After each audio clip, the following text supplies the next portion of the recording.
ما د علاقې علماء کرام دي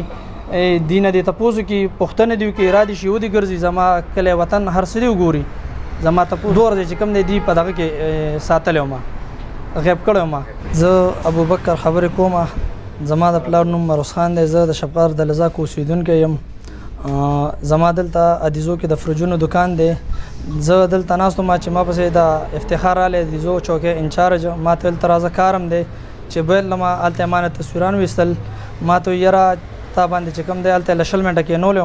ما ته یاره په تا باندې چې کوم دی دعوه ده ما ورته د څه شي دعوه ده تصویران یې رانه ویستل غږ یې راته نه کوو په دغه ټایم کې چې کوم دی ما سره ډېر زیات تشدد وکړو انتهایی ډېر زیات تشدد را سره وکړو چې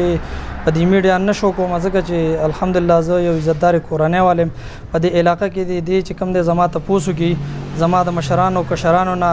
دی لږ تپوسو کې که په چوکۍ کې اف آی آر می بالکل زه د هر څه ذمہوار یم دی په ما باندې سمو نه کړل بیا راله چې کوم دی دې ځای نه بوتلم زه سترګې راله وتړلې او بوتلم پته نه لګي ډېر زیات سخت را باندې تېره کړه د شپې زه ګرځولم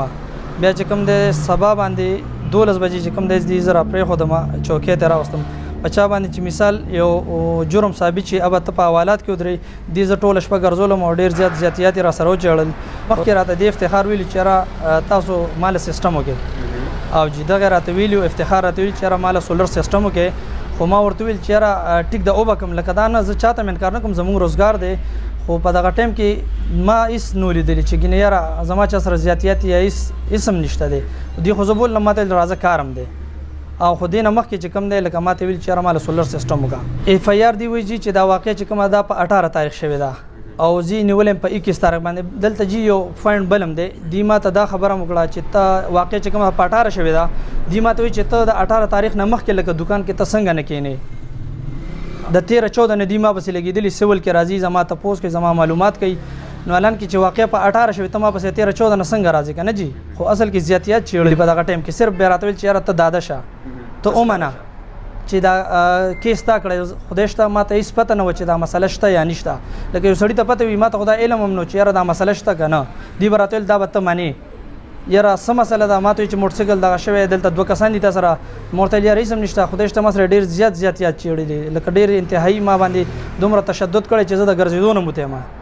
خو دا زه په دې میډیا شکول نه غواړم دور دی چې کوم دی په دغه کې ساتلی وم غیب کړی وم چې 107 ثبوت کې بالکل د دې زه هر څه منم انشاءالله په ما به 107 نه ما سره دا دی مشران ناست دي زما د علاقې علماء کرام دي دینه د تپوسو کې پښتنه دی کې را دي شي ودي ګرځي زما کله وطن هر څه دی وګوري زما ته دعوه کړې وه هغوی جج ته ویل چې یاره دا زمونږ مجرم نه دی او جدان نه دی دا بې ګناه دی الان کې په دغه ټایم کې ما ورته ویلې چې دی ما باندې یو شي ثبوت کړی بالکل زما هر ثبوت هم نشته تشدد یې مو کو نو پته نه لګي چې دې شاته لکه داسې څه شی دی چې دی ما سره دا زیاتیات چېړي که نه جي دی جنګل قانون سٹارټ کړی دی او هر چا سره ظلم زیاتې کوي لکه داسې نه ده پکار زه یو روزګاري سړی یم زما خپل الحمدلله د الکترانکس روزګار دی زه الحمدلله زما خپله پیسې خلکو سره بندي دي مثال زه به یو غلط کار ولې کوم چې زه یو غلط کار کوم زه به دلته روزم دکان کې زه نشم کېناستی بس بیا به ګرځم تن دی خاندان مې اقام قبیل مې دی الحمدلله زما واسطه چې کوم د علماء کرامو سره ده او دی د تپوسو کې بیا هم ورته یم چې بیا هم خیر دی تپوسو کې زما د خاندان زما د کلي زما د وطن زما د علماء کرامو نه هر چا نه تپوسو کې انشاءالله په تاڼو کې وګورئ خو لکه زه بیا هم یم چې لکه ما سره دا ظلم ولې وشو دا چا وکړو بالکل بس دی وایي چې یاره موږ د سره کړی یا ستا د دې په شا بل څوک دي بس موږ ته دی وایي چې یاره دا ظلم شوی دی بالکل جی بس جی ډي پي یو صاحب نه د ډي آی جي صاحب نه د آی جي صاحب نه هغوی ته زما ریکویسټ دی چې تاسو راشئ دلته معلومات وکړئ نن ما سره وشو سبا به بل غریب سره کېږي